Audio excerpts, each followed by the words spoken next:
It's the ledger you found in the trash. A pitiful cabbage of white and yellow papers hanging from plastic board, barely held together by a metal clip. This sad display is made complete by the faint smell of urinal cleaner. There's a piece of toilet paper, or is it cleaning tissue?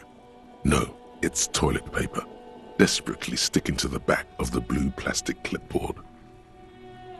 It's a metaphor for you. Thank you, waterlogged ledger, for spelling it out for us. Below the pathetics, terror. Do not look into its blue heart.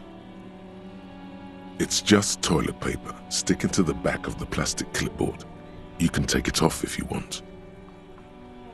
Still wet, the toilet paper peels off the plastic easily. All you have to do is shake it off with your finger and voila! The ledger now looks marginally better. An aluminium block runs the width of the board, biting down on the paperwork. Its crocodile teeth are the only thing keeping the papers together. A regular pencil, the tip worn down to nothing, has been attached to the clip. The surface is interrupted by a silvery sticker. It's rectangular, sparkling with iridescence. You don't know how you didn't notice it before. It is similar to the RCM watermark on your blazer the lieutenant mentioned. Didn't he say something about the headlights of his motor carriage? That you can read these there? What? Yes, halogen watermark used for adding information to RCM property.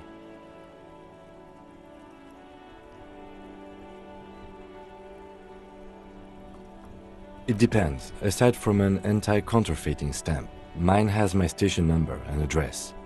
The information varies by date of issue. Maybe yours will have how many cases you've solved. Any capable light with the right wavelength will do. Yes, RCM vehicles have had lights tuned especially to reveal halogen watermarks. This means you can read the watermarks if you just turn the lights on. Okay. While a bunch of sodden papers sag from the clipboard in your hand, it's a sorry sight. They're not exactly white. They're yellowed in patches by sunlight and alcohol and covered in dense blue handwriting. Ink escapes into watercolor patterns, reaching its tendrils across entire pages. The paper itself is checkered with faint red lines, forming short paragraphs. Once in a while, there's a red stamp that exclaims, "Case files commit to paper." The case files themselves are plenty. You count more than 100 sodden, crumpled up, earmarked pages falling apart in your hands. They appear to be sufficiently organized and extremely dense, if mostly illegible. Work, strife, poverty, the Jamrock Quarter. These are handwritten logs of investigations dating back to January 51, this year. The exact number is hard to estimate due to missing pages and an odd naming convention. But there are at least 20, maybe 30 cases undertaken, not completed, mind you.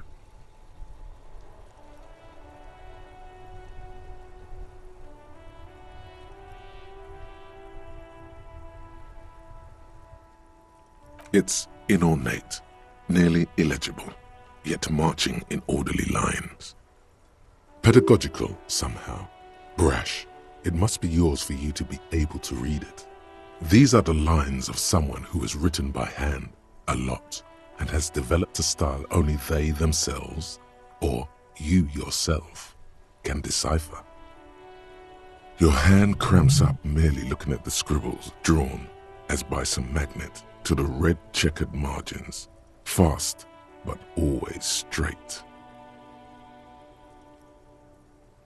Yes, it appears you employ a, shall we say, robust yet literary system. Each investigation has its case number written on the margins, yet, still more tellingly, most are accompanied by a name title, one might say even. One that draws inspiration from snoop fiction and vespertine cop show staples. Yes, all caps. One is called The Next World Mural. Another, The Square Bullet Hole Murders. Another yet, The Unsolvable Case. Others appear more light-hearted. The guys on a couch in an unexpected location, and the murder at the hookah parlor, even the rare article-free collapsing tenement. Murder features prominently throughout. It's going to take an effort to piece these case files together, but it can be done, once you're done inspecting them up close. You mean the alphanumeric? Officer, precinct, time of arrival at the scene?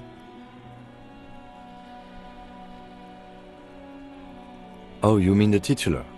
Yes, well, so do I. In our defense, almost everyone in the RCM does. It's a holdover from the early days of the RCM, right after the revolution, when the organization had little idea how to do things. It persists in an unofficial capacity. Officers use these titles to refer to their work among themselves.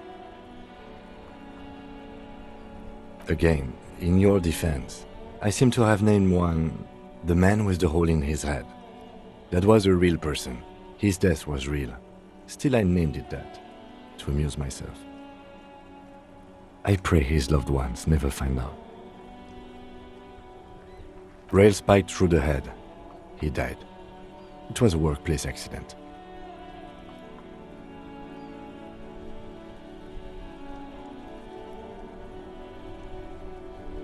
There is, for precisely one more.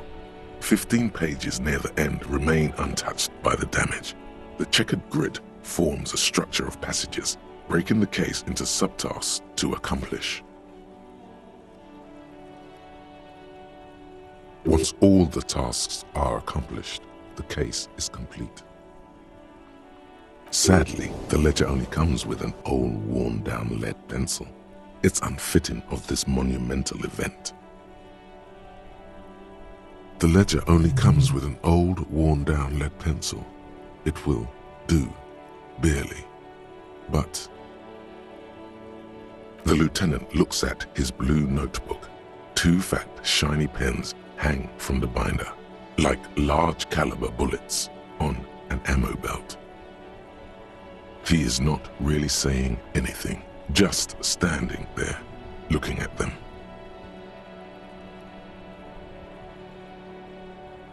Absolutely motionless at first, then animated slowly, imperceptibly even. The lieutenant begins to browse his notes again, leaving you to the case files. Onto the paper with a brash free hand, uncannily similar to the rest of the letters. The wording comes easily. It's almost robotically simple, a language developed for mental rigor and simplicity. Inspect the victim's body. Interview the cafeteria manager. It's not exactly poetry, but poetry would be out of place. A satisfying slash sounds across the paper. You're done, it seems to say. And you, and you. You're a swashbuckler with that pen, Harry, and it feels good. Feels like completion. Things to be done and things already done. The composition of reality. This is an extremely useful tool for a detective of the citizens' militia. Now all that remains is to name the case. No, actually. Any ideas?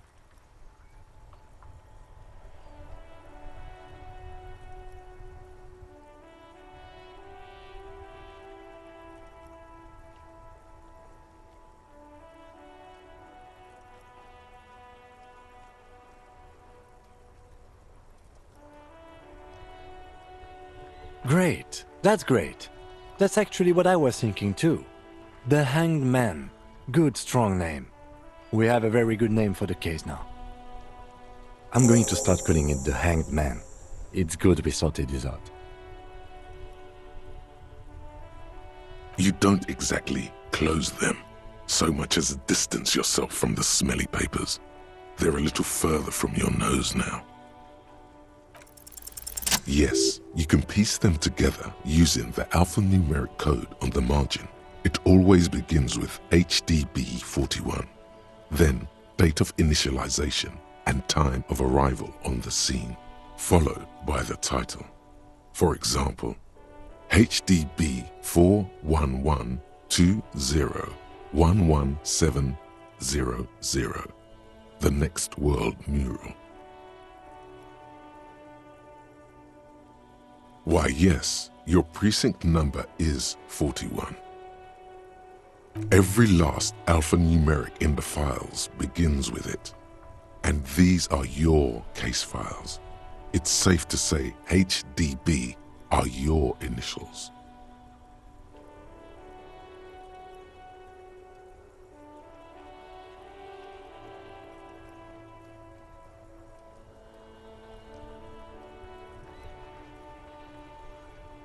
I got nothing here either.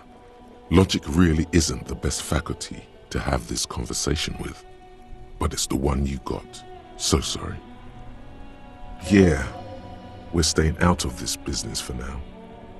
HDB is bad news from yesteryear. It's shit, honcho. It takes about half an hour to piece one together using the system you've devised. Where do you want to start? This one is relatively easy to reconstruct. Overnight on 1202, a graffito, nay, a mural, appears on an 8-story tenement overlooking central Jamrock. The building is a sparsely inhabited ghost tower, part of a failed real estate development called Grand Couronne. Cause of failure: rent too high. The mural is enormous.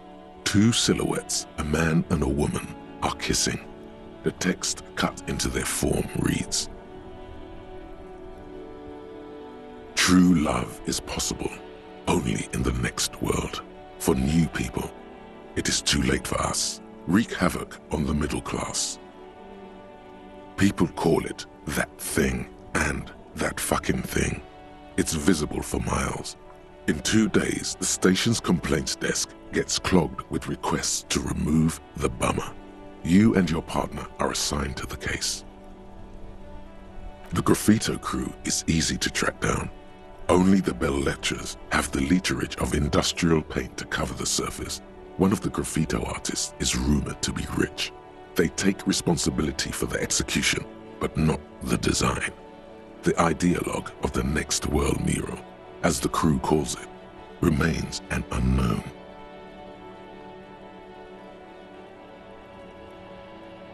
The case files do not show you finding the author of the design. The crew agrees to clean up after themselves. However, your partner, JV, is against the removal, citing public support for conservation. This leads to a debate in Precinct 41, which then spreads to the streets of Jamrock, ending in a rare plebiscite organized by you and the rest of Row 3. The 9,000 people subjected to the mural's message, all of Lakeside, Central Jamrock, and Villalobos, plus half of the eminent domain, participate in the vote. Although the case begins with what appears to be a lot of rambling on the streets as to how juvenile and stupid the mural is, given a choice between 2 options.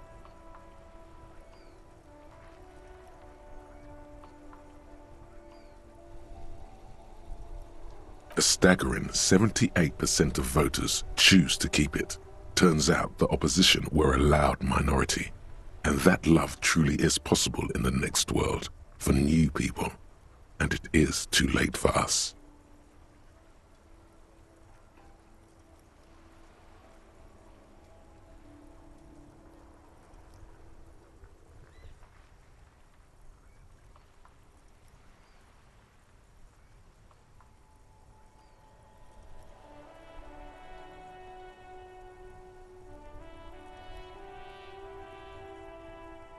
No one cares what you believe in, man with the smelly toilet ledger. What do you want to tackle next?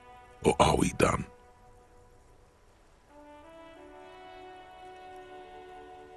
AKA Leslie and Burke, AKA the public indecency drunk and the property damage drunk, is a cursed case. It has been passed from unsuspecting officer to unsuspecting officer for 10 years. On January 29, the unsolvable case made its way to you. Why you accepted it is unclear. Every officer, and indeed most civilians in general, know it's unsolvable. Leslie will always take his pants off when he's drunk. Burke will always trash everything. It's just what they do. It is their nature. You cannot change the nature of a man, and you can't lock them away because public indecency and small-scale property damage are not punishable by incarceration. The only way for Leslie to stop displaying his genitals and for Burke to stop attacking things would be for them to stop drinking alcohol, which in their 40s or 50s, it's hard to tell because of their distorted features, is a medical improbability. Threatening fines, dragging them to the station, locking them up in the hellholes they live in, locking them up in the station, hypnotherapy, even trying to get the local gang of Zemyaki to take them out. The Zemyaki gave them ethanol, so Burke and Leslie would expose and rampage even harder. You tried it all, and still the complaints wouldn't stop, as they hadn't stopped for 10 years. It's plain to see from the files that you, Satellite Officer JV, and Special Consultant TH had more important cases to attend to. You uncover cross-reference to several ongoing investigations, each brought to a standstill every time you drive down Main Street, because there they are, on the corner of Perdition. And what is Leslie doing? Good, you're learning. If the files are to be trusted, that's all there is to it. That and Burke breaking things, and the fact that they're both drunk. But then again, so are you. The case becomes considerably less comic one day when Burke takes a swing at your ledger. He must have it confused with the property he likes to damage. But the joke's on him. The officer is also drunk. Way more drunk than Burke there. And let's be fair, you also have party eyes. You slam the hardened plastic board in his face, then proceed to beat him unconscious with it. In the process, the ledger sustains damage. The compartment within, reserved for permeable documents, is jammed shut. You stop your assault on the now unconscious Burke to open it, but are unable to do so. The officer began to cry, reports Leslie, who at this point is tending to Burke. He came at us, and at us. I think he was trying to kill Burko.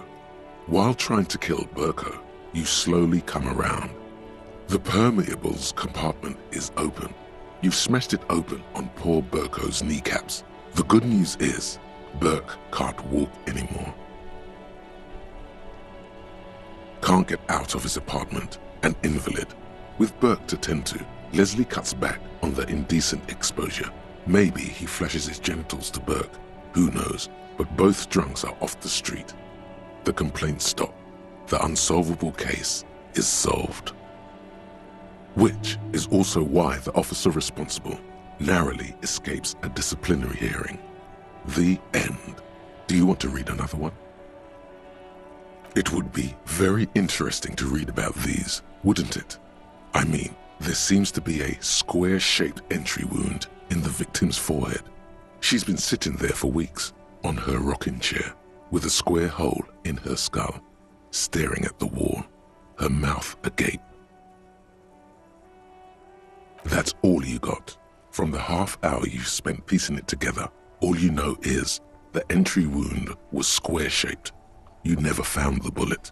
And then another body showed up, also with a square hole in his forehead. Who knows? Those pages are missing. What next? Don't worry. One day. One day you may still catch the man with the square gun. Some assholes brought their couch outside and hung out on it. In the middle of the street, on the roof, on the hillside by the motorway. You know, at an unexpected location. They were young and they thought they looked cool on it. Yes, as you've said here, insufferable rock and roll assholes. Young people are the worst. So anyway, you got a complaint about the damn sofa or couch or whatever it was. They were leaving it out in all these unexpected and whimsical locations. They took it to where they also took photos of themselves on it and smoked cigarettes and drank coffee because they felt it's intellectual. Cigarette butts, coffee cups, stupid couch. You had to clean it all up, and you did. So congratulations to you. Case solved. No, you didn't have time for that. These notes show that you have what is called a real goddamn job. You don't have time to be chasing down the couch assholes. You have a real job to do. What next? Murder. Tum tum tum at the hookah parlor was a case originally assigned to an officer called Joseph Mills, who is now dead, of circumstances completely unconnected to murder at the hookah parlor. Beaten to death by a throng of Villalobos gang members when him and his partner J.M., only initials mentioned, answered a call one night. It's a sad story and it isn't really represented in your case files. Stop stalling and get to the murder at the hookah parlor. Joseph Mills was on this case that he just couldn't solve, was doing it solo, said it was a real nutcracker, a real brain twister, was on it for, like, a month. The captain got impatient. Shit or get off the pot, Mills. Mills didn't get off the pot. Not yet. He kept at it for a couple of weeks more, racking his brains, running with every theory, as outlandish as they seemed. Still couldn't solve the murder at the hookah parlor. Tough case, he said. Toughest he's ever had. No, he was awful. Awful sense of humor, too. The worst jokes you've ever heard. Really rapey. Still, he'd been on it for months now. Said it was the final case. Said it was uncrackable. That murderer vanished into thin air. That goddamn hookah parlor was all he talked about. Okay, so the case is handed to you because Mills isn't getting anywhere, and you look into it. Here's the setup. A young man is found dead in a hookah parlor. You know, those places where you go and smoke bubblegum-flavored vapor all day. Yeah, so anyway, young man in his 20s found with his skull busted open, right on the floor of the hookah parlor, in the middle of the day. No one else is in there, only client that day. In perfect health too. Some kind of movie producer. No one enters, no one exits. He's just sucking on his watermelon hookah all morning, all noon, like he usually does. He's a regular. No calls, nothing, just sucking on the hookah until 15:45. Then bam, he's dead on the floor with his skull busted open, blood everywhere. What happened? How can it be? Mills has no idea. Invisible assassin, movie deal gone sour. Girl at the counter did it. Nothing fits. Eerie. Man just dropped dead. So you go to the parlor. You see cushions around the table. Tables low, heavy, really sharp edge.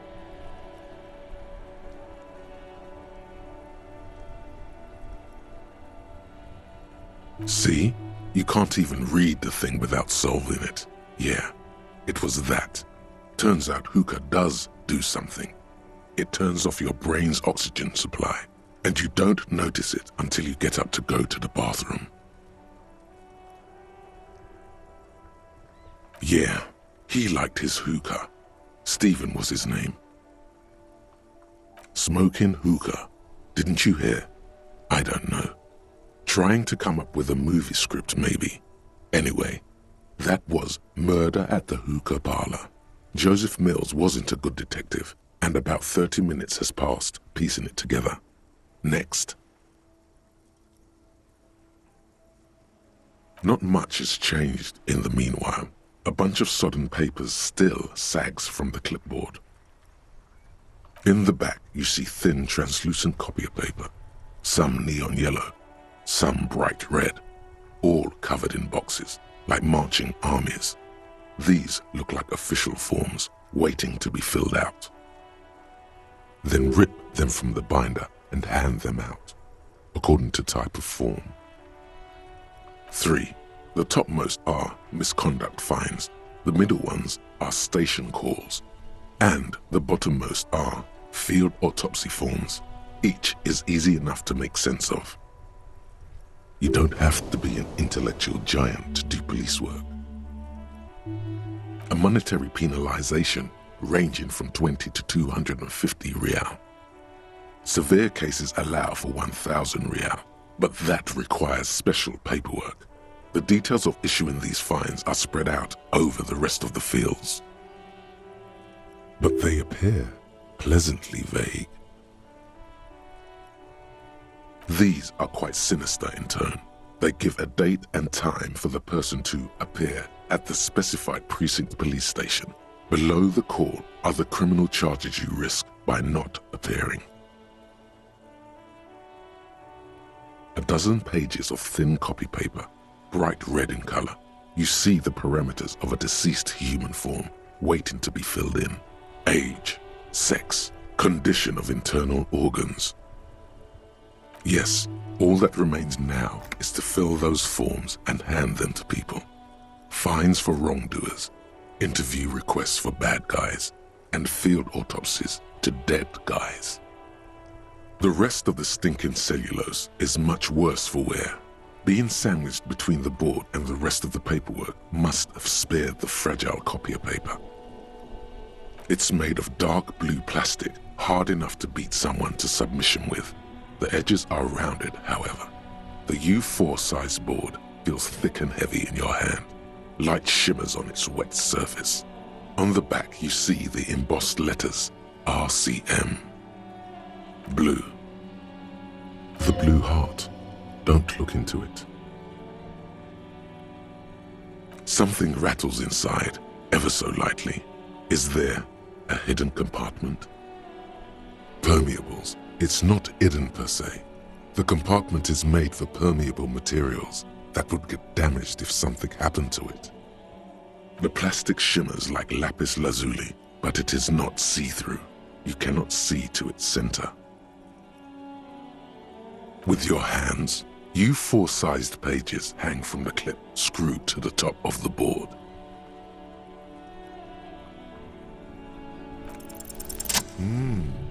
The two sides of the board appear slightly misaligned, like a drawer that's come off its slides.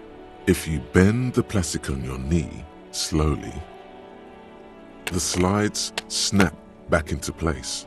It should be possible to just, Without resistance or sound, the two panels move against each other. The compartment is now open. 2 ticket stubs and a handmade postcard.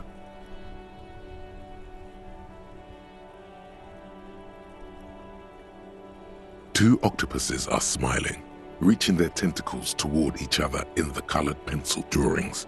The tickets permit access to the zoo in Revachol East. The aquarium costs extra. These let you go there too. Thin wax paper has been glued to a piece of cardboard. Sounds like leaves rustling when you pick it up. You see violet flowers, floral patterns, patches of glue. It smells of chewing gum, apricot flavored. A touch of cinnamon, the end of summer. You think the label says tutti frutti. Familiar handwriting lines the inside of the card. Looped, round letters. in a woman's hand. A young woman in her 20s. There is care, effort, and a smile, you think, although that is not something you can read from someone's handwriting. Harry, it begins. You're already reading. I wanted to write you a letter so you can read it when you wake up. Maybe it will make you happy. Throw it away, please.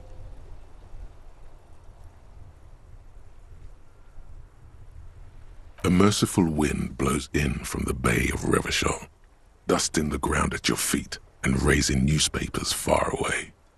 You feel the card slipping into it.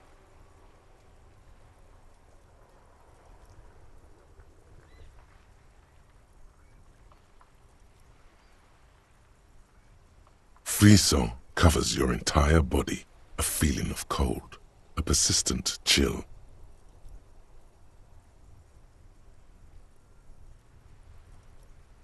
Your hands shake, holding onto it. Every morning when I step out and you're asleep behind me, it says, I find a little piece of sadness in me. I carry it in my chest, down Voyager Road. Every step I take, it grows. By the time I reach the fuel station, it has filled me entirely. I step onto the light rail and look back. Sparks fall from the bow collector.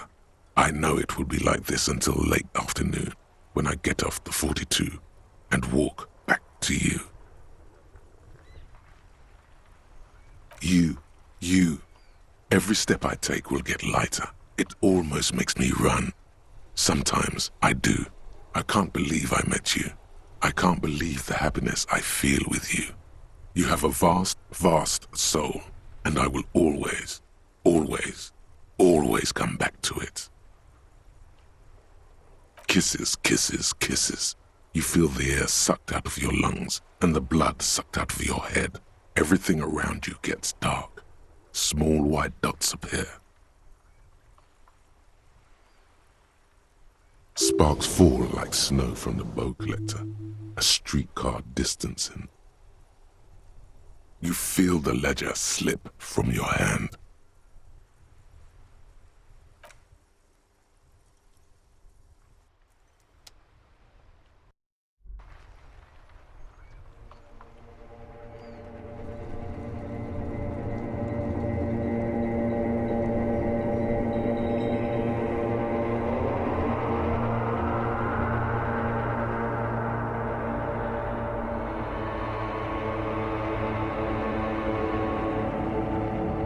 There is nothing. Again. Nothing sad, brother. No treachery, just blackout. Well, almost nothing. There is the ground below you, that's still there.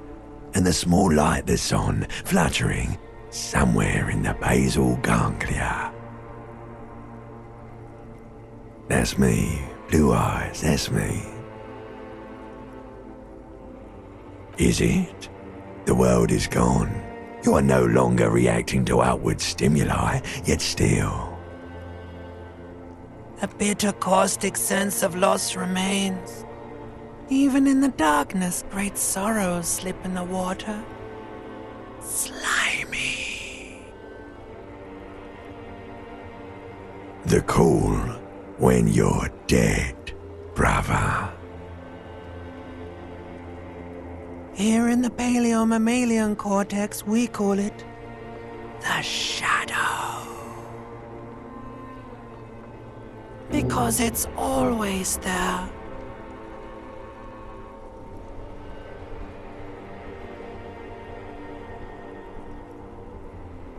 Bloated corpse of the past resurfacing.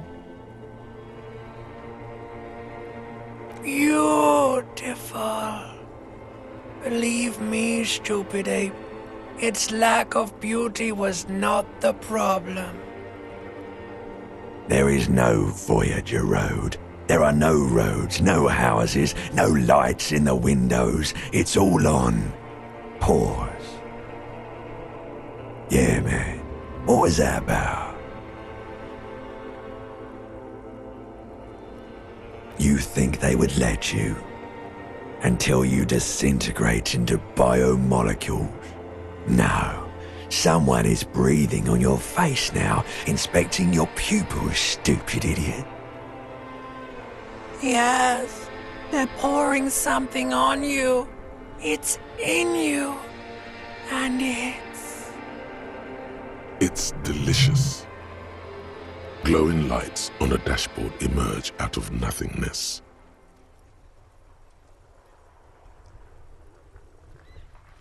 In the upholstered cabin of Lieutenant Kitsuragi's motor carriage, seated in the driver's basket, the air is thick with leatherworks and heavy fuel oil.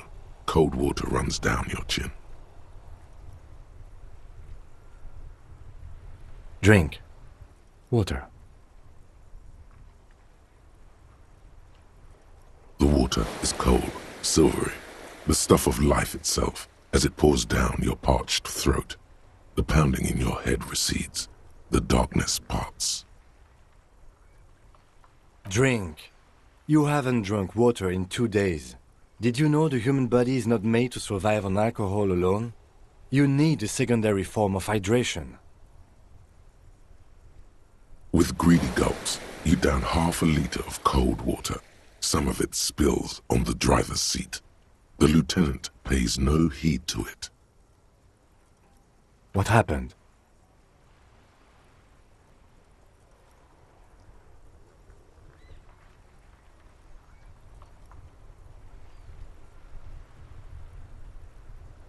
You were reading your paperwork.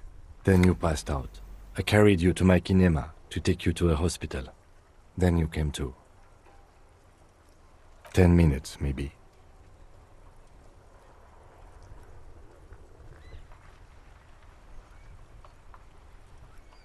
That does sometimes happen. He replies with such understanding, it's as if the burnt-out ruins of the past were an occupational hazard. Athlete's foot for cops. You dropped these. Are you okay to proceed?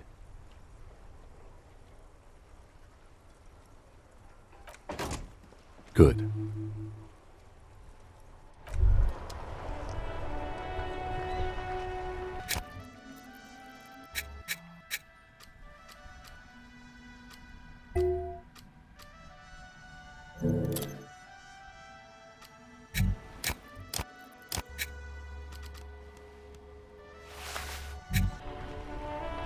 The afternoon sun shimmers off the white on blue police livery of the motor carriage.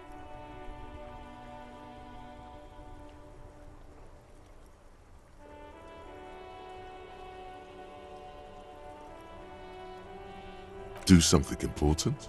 Something murder-related? There's always something important. Doesn't mean you can't take a moment to admire this piece of machinery. This is a Caprice Kinema, the Caprice Motor Corps follow-up to their highly successful workhorse, Caprice 40, and the answer to the Lum's racing breed, Ferv series. With its air-cooled, rear-mounted 12-cylinder compression ignition engine, driving the rear wheels through a 4-speed manual gearbox, the Kinema is able to reach 100 kilometers per hour in 13.5 seconds. And go on to a top speed of 180 kilometers an hour. The high center of balance is offset by a large battery bank mounted at the bottom of the cabin, feeding all the auxiliary systems and making the Kinema effectively a mobile power plant. Due to a quite steep price tag, it is very unusual to see one in police livery.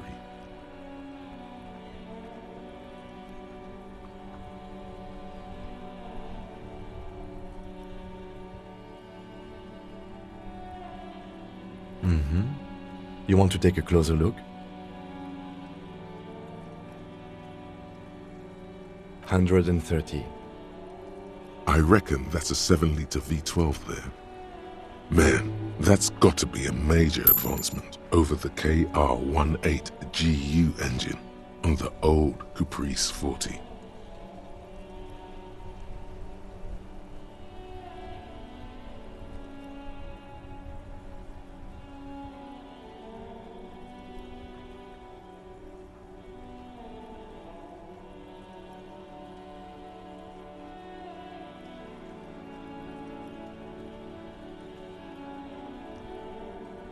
You lost me there.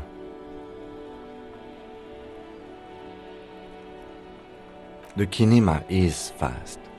Feels right at home on the raised motor track. Hard to find something that could overtake it. Armel Ryu Supersonique, a racing motorbike for the road, could probably do it. Yes, an extraordinary machine. Helium headlights would improve the range and quality of the visual field a lot. Actually, I have a pair at home. Just haven't gotten around to fitting them yet. I need to lay some wiring for the ballast first. Maybe. Yes, definitely maybe. And means no.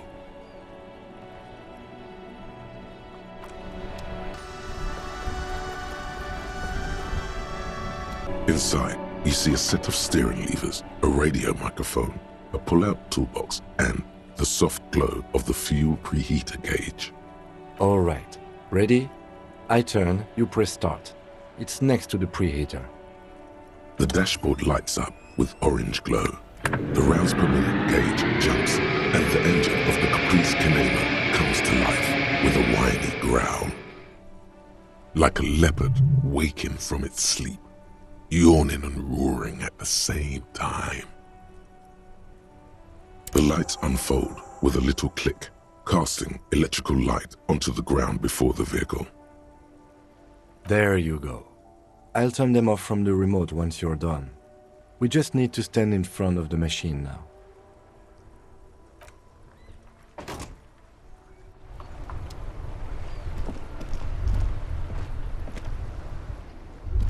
As you hold your ledger's clip under the headlamp, an iridescent hologram appears. A street grid and the veins of a great river. A familiar sensation washes over you. There she is. Revachol West. Around the borders of the watermark are dozens, no, hundreds of micro-perforations. The rectangular watermark is overlaid with the logo of the RCM, and yet the major arteries of Revachol are all recognizable. They shimmer in the Kinema's headlights.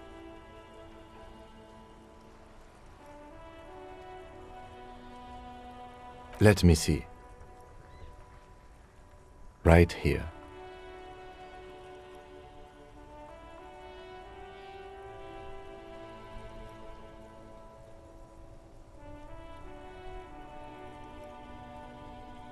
Oh yes. Coal City. Le Royaume. The burnt-out quarter. There are many of them, and they are divided into 3 separate rows. The first row has 18 dots.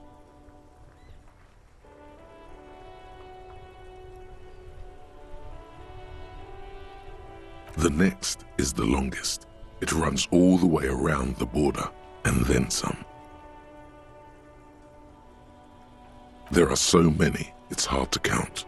More than 150, at least, maybe even 200. The last row has 3 perforations.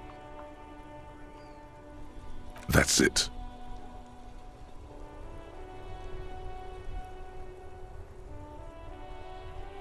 Those are perforations. They represent your record as an officer of the RCM. They are your statistics, as it were. I should have guessed you'd keep a record. Officers often do. Let's take a look. Alpha male officers who are proud of their numbers often do. It's meant. The first row represents your years of service. 18 years. Okay, not bad at all. What did you do before you volunteered?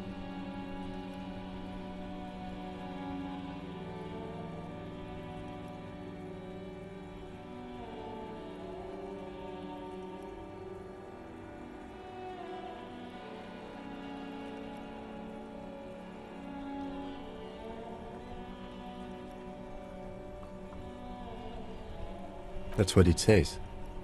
I might have guessed even longer based on your age. What did you do all those blissful years of your youth? Yes, that does seem quite likely. Your youth coincided with some heady days for Revachol. But let's move on, shall we? This next row, the one that wraps all the way around, is your number of closed cases. Closed is good. It means finished. You've got, let's see. Wow, more than 200.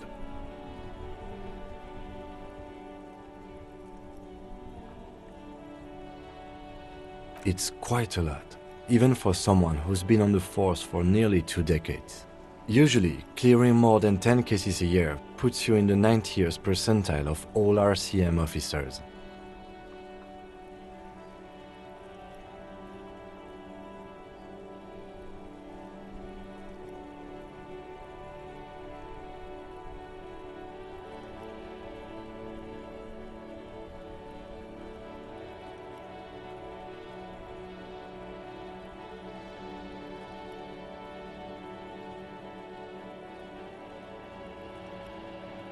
Call it what you want.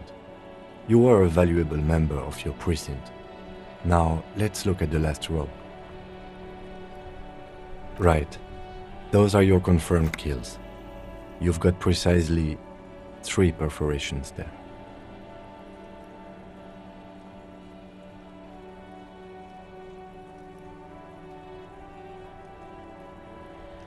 For an RCM officer, especially Precinct 41, which is in the Jamrock Quarter, it's rather tame. I mean that in a good way. There are certain officers who treat their kills like some kind of ghoulish game. If they do happen to solve a case, it's usually by accident. But it seems as though you are, or at least were, one of the good ones. So we have that to be thankful for.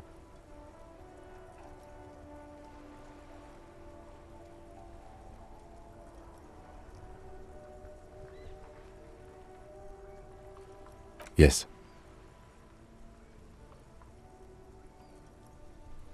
Everyone has their own method of coping, some more effective or self-destructive than others. Personally, I find it helps to keep up a few hobbies. Oh, this and that. Let's not get into it now. Why not take up a sport? You've already got that fan gear.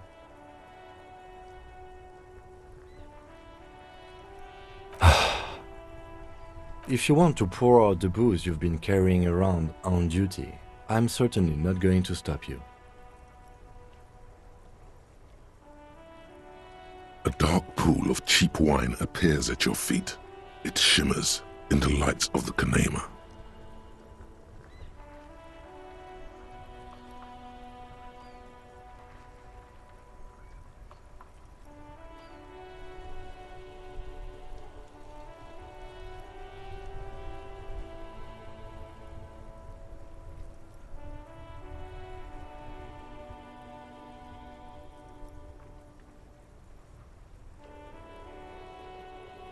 Very noble of you. Are we done here? The lieutenant nods. Right. I'll go turn off the lights.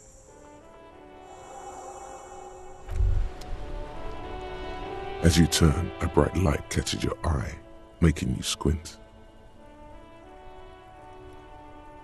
So cool.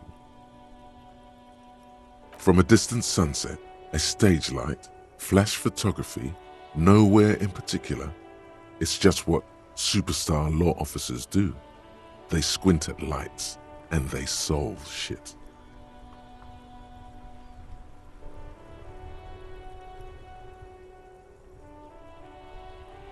Yeah, you have. You're a big dick cop, Dick Mullen, Salam Rocky Bayi, badass on-the-edge disco cop. Time to recede into a ludicrous fantasy world. Here we go. Camera. Lights. With a sudden flash, the world freezes around you, and you along with it. In an iconic monochrome solution, a black silhouette against a rasterized orange world. It's on.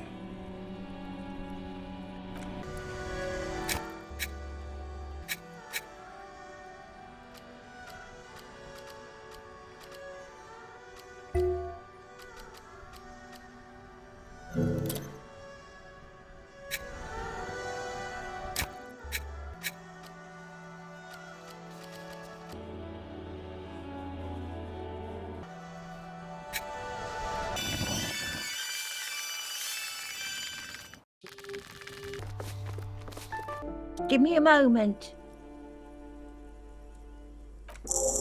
I see. I hope some good people are finally going to move in. This place needs them.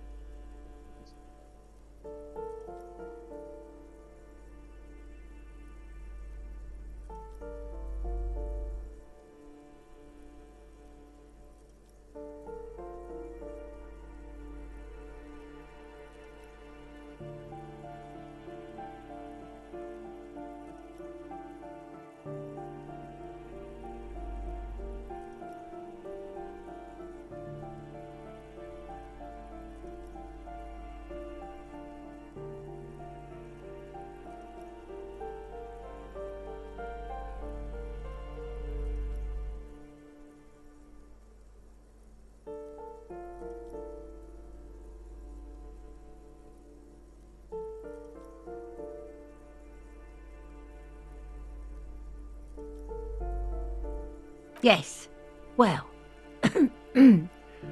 I hope they're good people. Your statements are too vague to comment on. What's this? We're getting reports of normal, reasonable, temperate, political opinions somewhere in Martinez.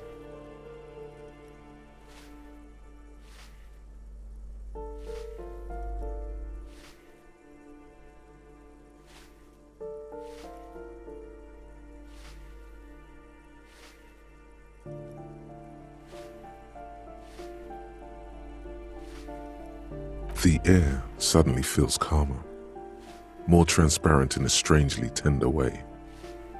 Perhaps it's the hangover. Perhaps it's a temporary surge of serotonin. But something tells you it's time to become a citizen of the kingdom of conscience.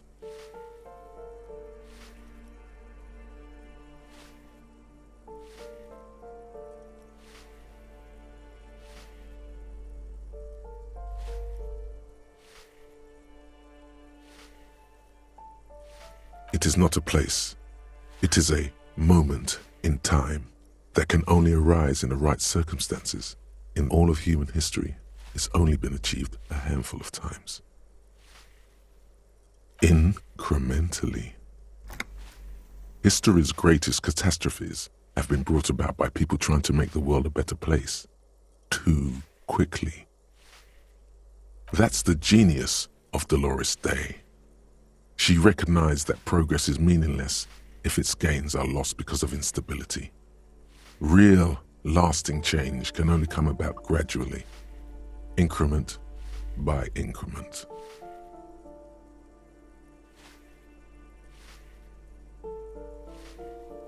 Tisk tisk, just because you live in the present doesn't mean you have the right to place your needs above the needs of the future. You may never live to see the kingdom of conscience. Your children may not. Even your grandchildren might not. But that's what sang-froid.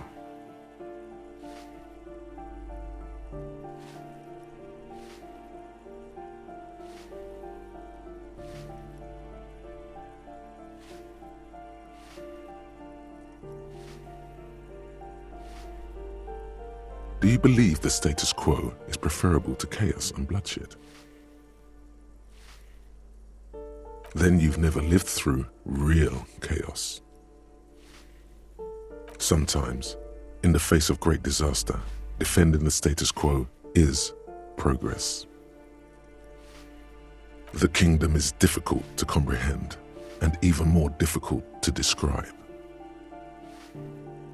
Partly because humanity will need to discard many of the categories that define and limit it today. The kingdom of conscience is post-capitalist, post-national. It's also post-industrial, post-ideological, and even post-sexual.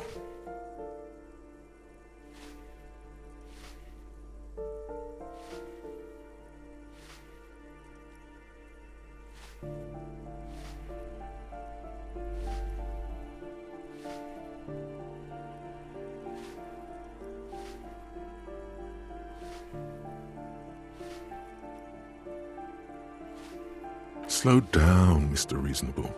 Did you miss the part about compromising and taking things slow? That's right.